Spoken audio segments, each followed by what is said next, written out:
요술에 대하여 살펴볼게요. 한문수필이고 기행수필입니다. 이렇게 괄호로 이렇게 넘겨서 뭐라고? 교술 갈래. 체험적이고 당연하지 수필이니까 비판적입니다. 무엇을 찾아야겠죠. 깊이 생각하고 당연히 교술, 교훈을 줍니다. 서술을 통해 교훈적인 거지.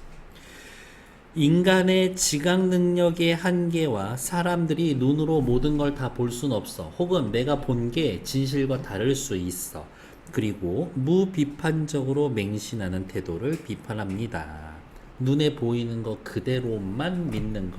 뒤에 숨겨진 게 뭔지 몰라. 당대의 위선적인 군자들과 부조리한 현실에 대해 비판합니다. 겉다르고 속다른 놈들을 비판할 겁니다. 특징, 우화를 통해서 작가가 전하고자 하는 말을 상징적으로 보여줍니다. 어머, 역설법 쓰였나봐요. 역설법은 당연히 주제 강조지. 경험에 대한 참신한 발상과 작가의 개성적인 인식이 드러납니다. 여러분들 1학년 때 대부분 누구나 다 배우셨었던 통곡할 만한 자리. 그런 것들 이야기 있는 거죠. 기발하잖아요. 사람은 희노애락 애호욕 모두 다 울 수 있어. 그런 것들. 기발한 아저씨. 밑에 중국에서 나와 여기 수필이니까 나는 글쓴이 자신이겠죠. 조광년이 요술을 구경하면서 분명하게 본다는 것이 오히려 탈이 되는 것임을 생각합니다. 여러분들 뭐 마술쇼 같은 거 보러 다닌 적 있어요?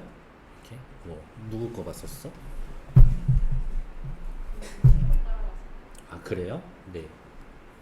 저는 누구지? 최현우 거 한번 보러 갔고 우리 딸내미는 지네 할머니 할아버지 손잡고 이은결 거 보러 갔는데 확실히 이은결 게 재밌대.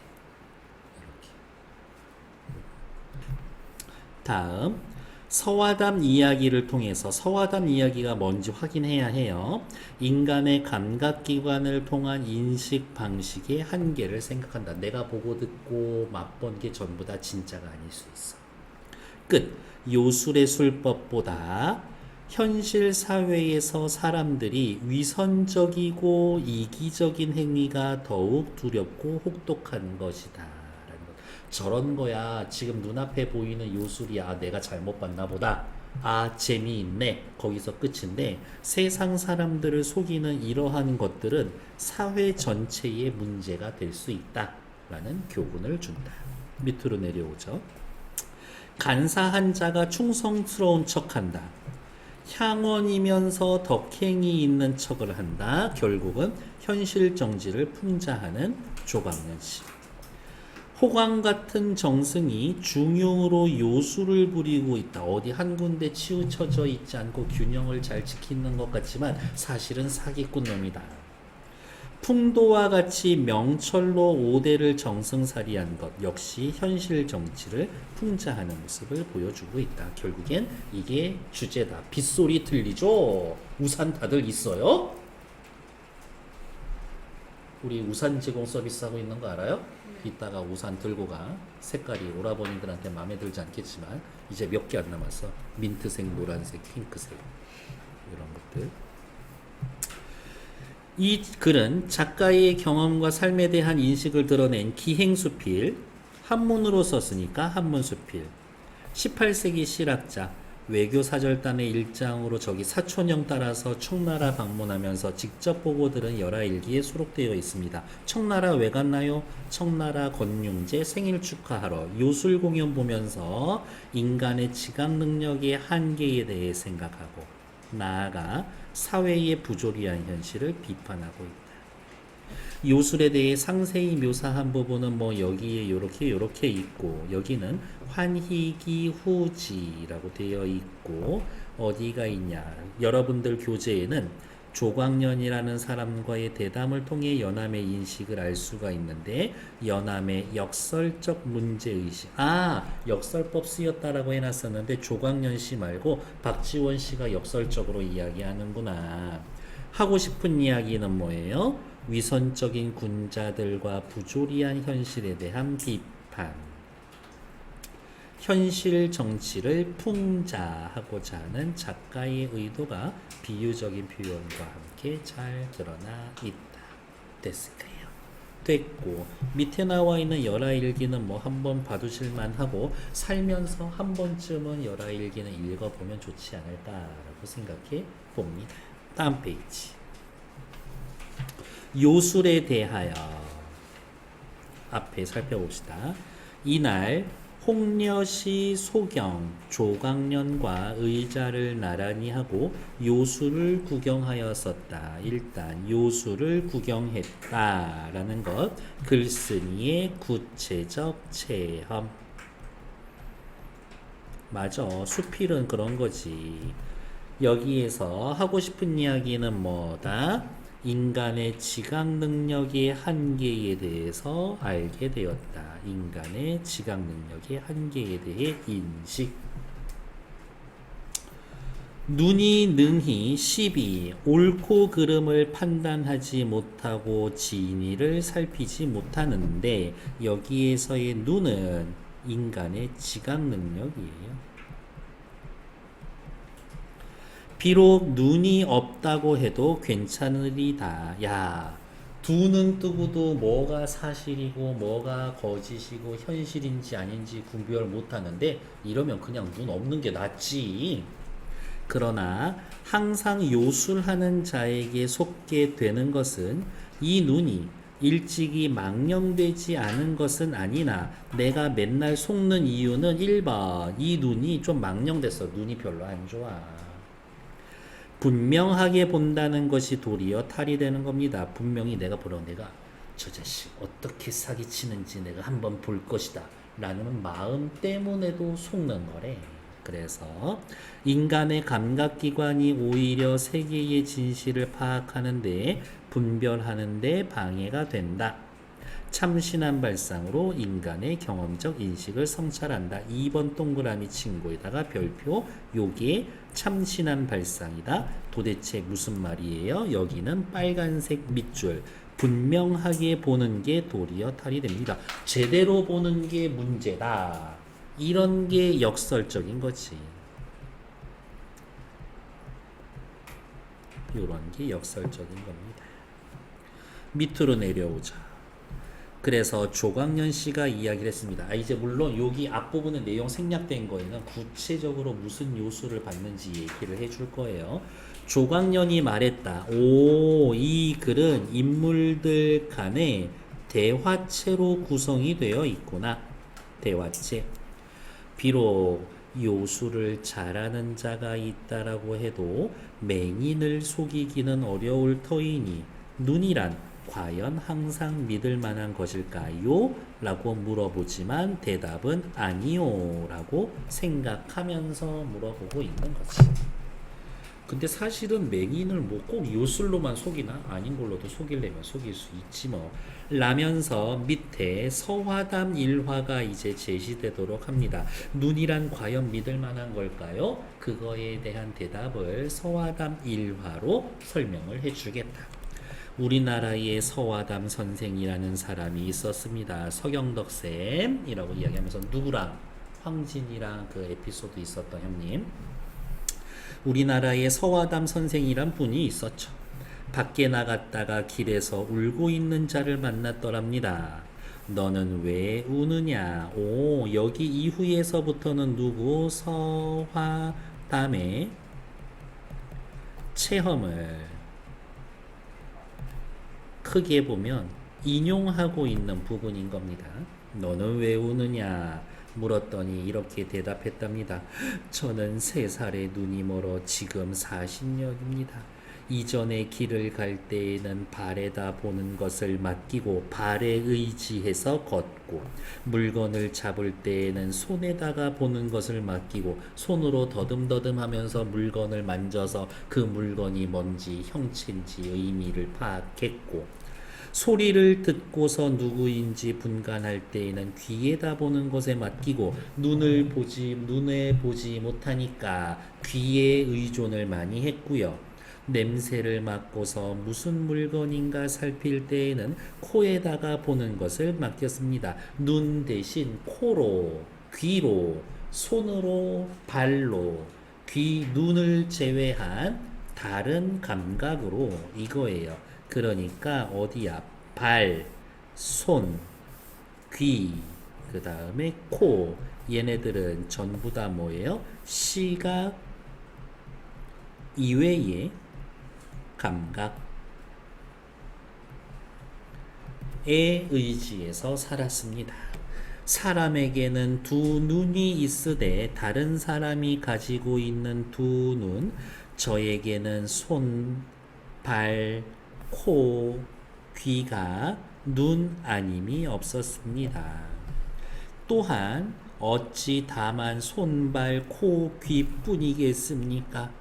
해가 뜨고 해가 지는 것은 낮에 피곤함으로 미루어 보았고 감각이 아니더라도 피곤한 걸로 시간을 인지했고 물건의 모습과 빛깔은 밤에 꿈으로 보았습니다. 꿈으로 보았습니다.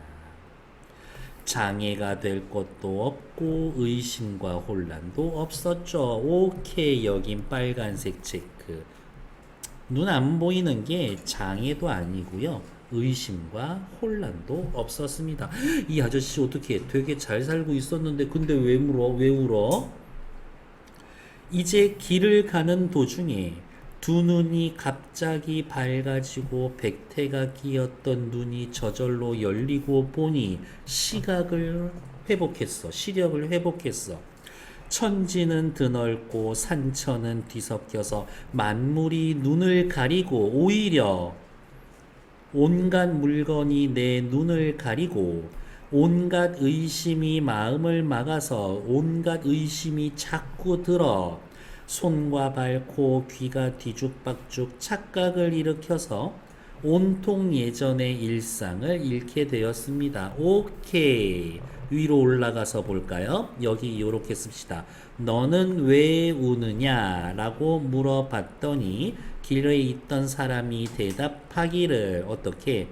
지금까지 안 보이다가 보여서요. 안 보이다가 보여서요. 안 보이던 사람이 보이게 됐는데 웃으면서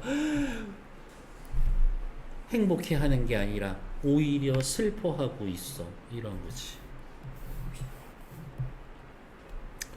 집이 어딘지 까마득히 잃어버려 스스로 돌아갈 길이 없는지라 그래서 울고 있습니다. 그러면 다시 눈 감어. 화담 선생이 말했습니다. 네가 네 지팡이에게 물어본다면 지팡이가 응당 저절로 알지 않겠느냐. 방금 제가 얘기한 거예요. 그러면은 눈 감고 가. 그랬더니 제 눈이 이미 밝아졌기로 지팡이를 어디에다가 쓰겠습니까? 했더니 선생이 말했습니다. 아니, 눈 감으라고. 그렇다면 도로 눈을 감아라. 일단 여기까지 체크해 놓을게요. 눈을 감아라. 겉모습으로만 보는 인식의 한계를 알고 집착을 버려라. 마음의 평형과 인지 능력이 회복될 것이다. 빨간색 체크. 작가의 역설적 문제의식. 눈을 떠서 혼란스러운가? 그러면 눈을 감으라. 이야기. 눈을 감으면 집을 찾을 것이라는 역설적 표현의 의미, 요 말은 외워두는 겁니다. 자신이 알고 있는 것에 대해 자만하지 말고 세상이 정해놓은 관습이나 질서에서 벗어나서 대상의 본질을 찾기 위해선 자신의 본분으로 돌아가야 한다. 다른 거 믿지 말고 너의 본성과 본분에 집중하라. 라고 이야기했습니다. 그렇다면 도로 눈을 감아라. 바로 너는 거기에 네 집을 찾을 수 있을 것이다. 자, 이로써 논한다면 아까 말이 너무 길어져서 자, 여기 질문 다시 한번 보러 갈게요. 요렇게 요게 큰 질문이었었던 거지. 눈이란 과연 믿을 만한 걸까요? 박지원이 대답하기로는 아니다. 왜? 오히려 눈 떠서 괴롭고 혼란스러운 사람이 있었으니까. 눈이란 과연 믿을 만한 걸까요? 박지원한테 물어봤더니 내가 대답했다. 눈이란 그 밝은 것을 자랑하는 것이 못됩니다. 오늘 요수를 보니 요술쟁이가 속인 게 아니라 끊어. 사실은 빨간색 밑줄 구경하는 사람이 스스로 속은 것뿐입니다. 내가 눈 뜨고 있지. 나 가까이 있어. 내 눈은 정확해. 라고 생각하니까 속는 거라고. 인간이 스스로 밑줄. 나는 그 트릭을 다 알아낼 수 있어. 스스로 자신의 인식 방식의 한계를 지각하지 못하고 난 다 알아낼 수 있어. 자만하고 맹신해서 결국엔 패단을 일으킨다. 데스카야. 밑으로 내려오죠. 요술 구경을 하고요. 서화담 이야기를 통하고 다시 요술 구경으로 돌아오는데 첫 번째 요술 구경. 눈으로 보는 게 정말 확실합니까? 분명하게 본다는 게 탈이 된다. 눈으로 보는 게 확실합니까? 밑에다가 그냥 이렇게 쓸까요? 눈. 확실?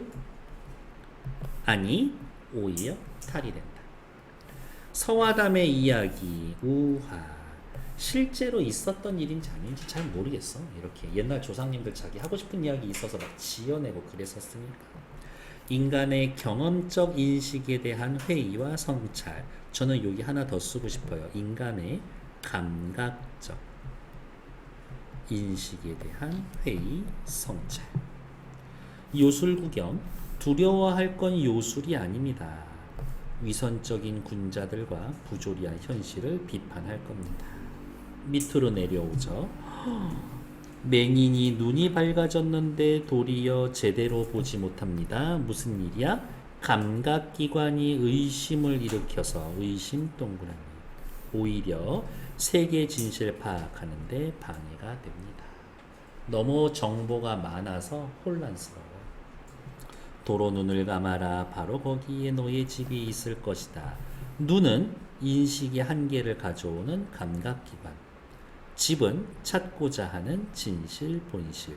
감각기관을 믿으면 진실과 본질을 파악하기 어렵다. 작가의 개성적인 인식, 여긴 빨간색으로 체크해보죠. 개성적 인식, 역설적으로 이야기합니다. 눈을 떠서 제대로 못 봐. 요술쟁이가 속인 게 아니라 스스로 사람들이 속은 거야 라는 이야기. 요 말은 좀 외워두실까요? 인간의 지각 능력에 대한 무비판적 맹신.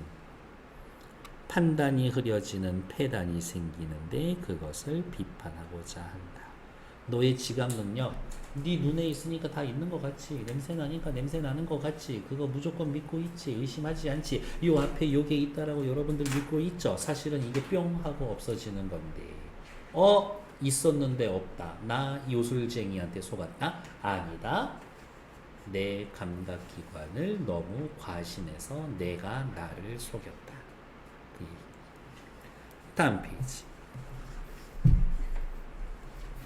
조광년이 말했습니다. 그렇죠. 박지원의 의견에 동의하고 있다.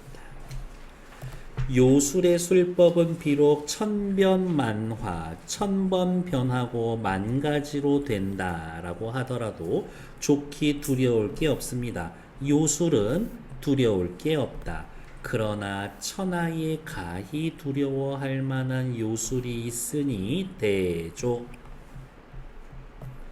두려워해야 할 게 있습니다. 뭔데? 아주 간사한 자가 충성스러운 척하는 것. 향원, 겸손한 척하면서 남들에게 인정받는 척하고 덕행이 있는 척하는 겁니다.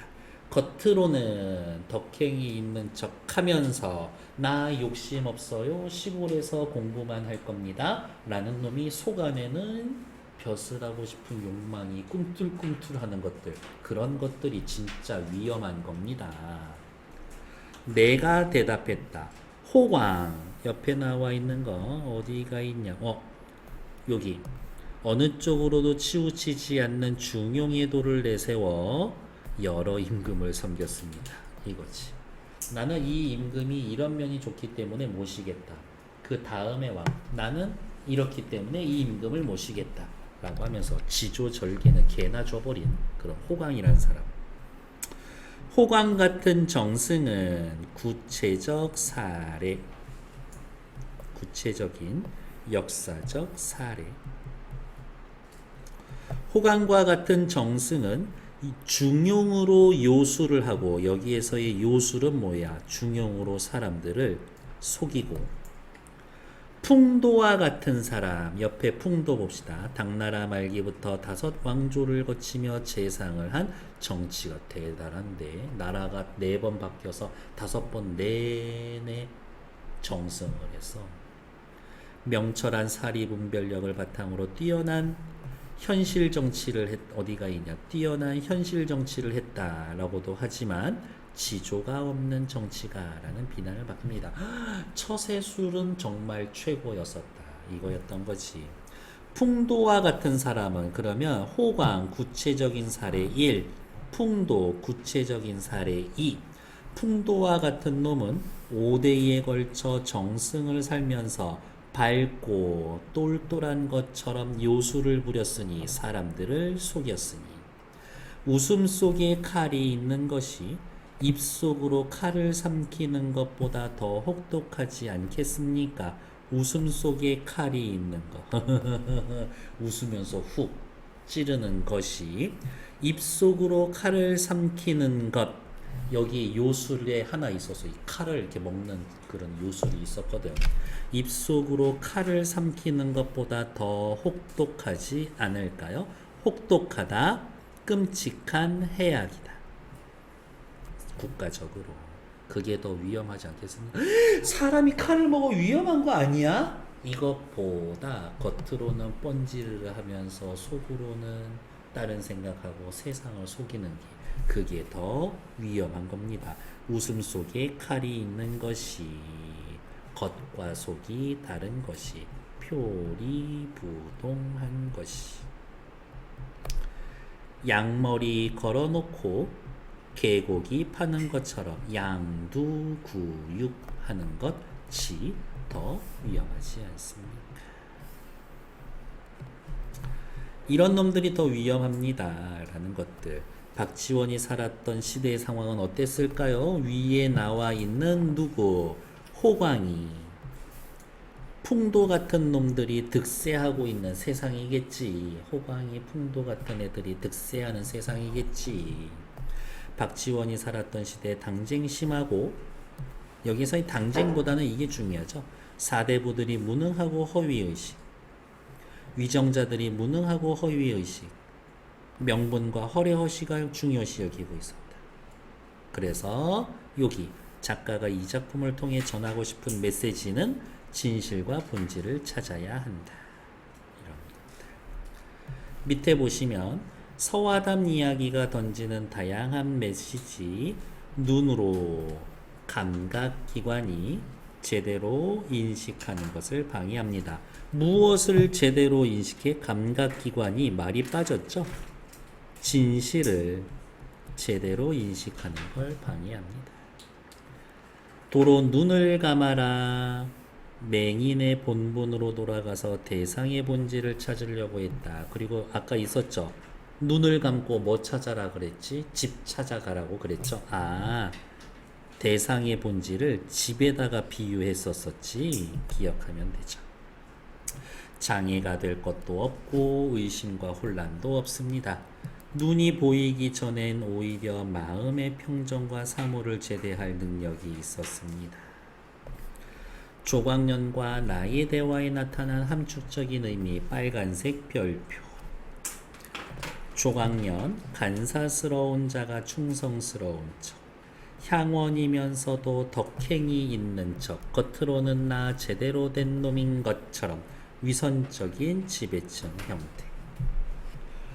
호강이가 중용을 지킨다. 풍도가 저기 누구야? 5 왕을 섬겼다. 5 왕조를 섬겼다. 웃음 속에 칼이 있다. 이념을 내세워 자신의 사욕을 채운다. 겉과 속이 다른 위선자들을 비판하고 있습니다. 됐을까요? 이런 사람들을 안 쓰면 되잖아, 그치? 근데 이런 애들이 확실히 잘 쓰여. 다음 페이지. 서화담 선생의 마지막에 담긴 상징적인 의미를 파악해 봅시다. 얘는 거의 외우는 거죠. 자, 어떻게 보면 될까요? 눈, 진실 파악하는데 방해가 되는 감각기관. 집, 진실, 본질. 진실과 진실을 제대로 파악하기 위해서는 인식의 한계를 가져오는 인체의 감각을 배제해야 대상의 본질에 다가설 수 있다. 대상의 본질을 알고 싶어? 집 찾아가고 싶어? 눈 감어.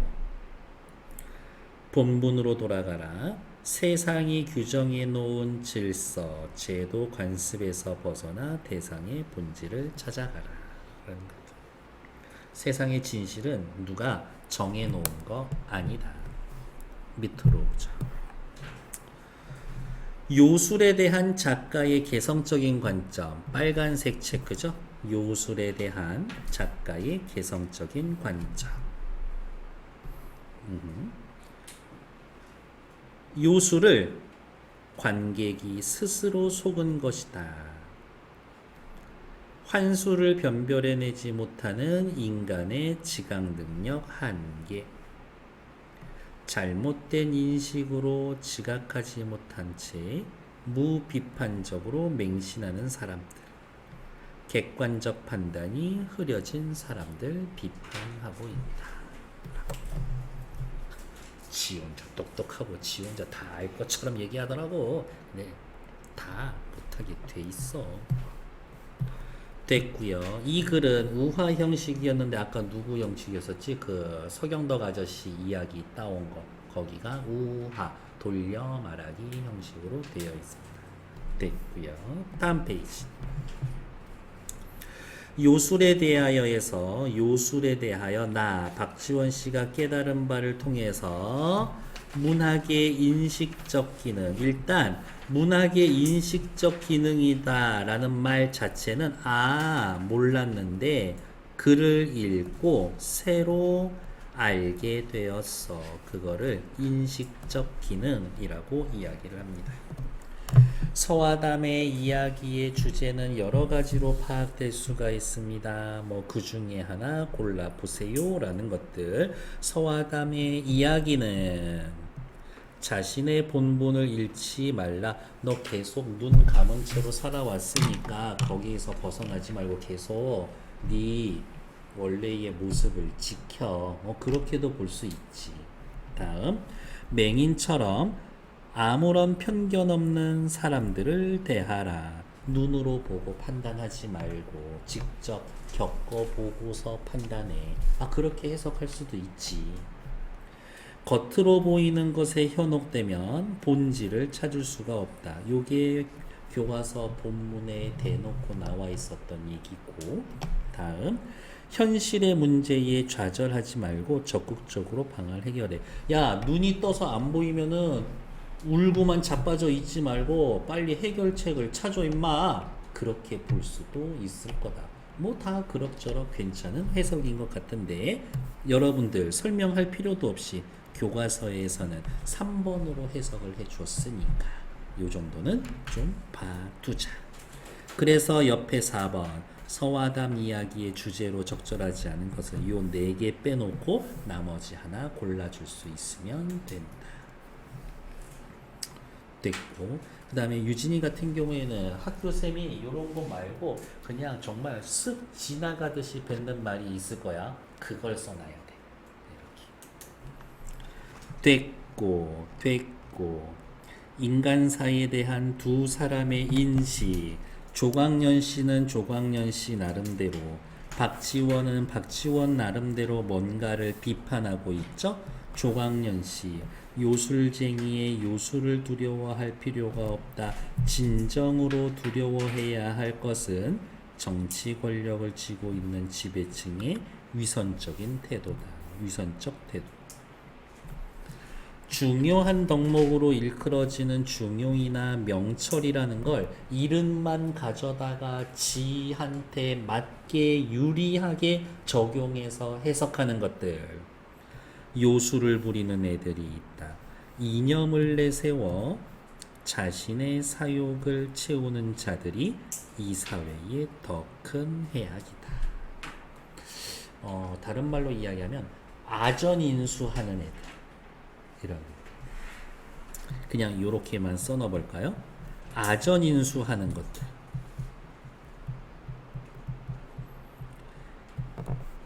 학문을 왜곡해서 세상을 속이는 것들, 곡학아세하는 것들, 이런 것들이 더 위험한 것들이다. 하지만 너무 슬프게도 조선시대에도 이런 애들이 사회를 좀 먹었지만 지금이라고 뭐 크게 다를 거는 없다. 그래서 슬프다. 이 얘기지. 다음 페이지. 요술에 견주어서 미루어 보면서 인간과 세계에 대한 수필. 너무 큰 시련을 겪었어? 괜찮아. 그거를 이겨내면 너 지금 1등급인데 그 시련을 겪어서 패급 된 거 같지? 그 시련을 이기면 너 완전 S급 될 수 있어 를 바둑판에 비유한 수필인데 얘는 엄청 쉬워요. 이렇게 확인해 놓으시면 된다 라고 됐고,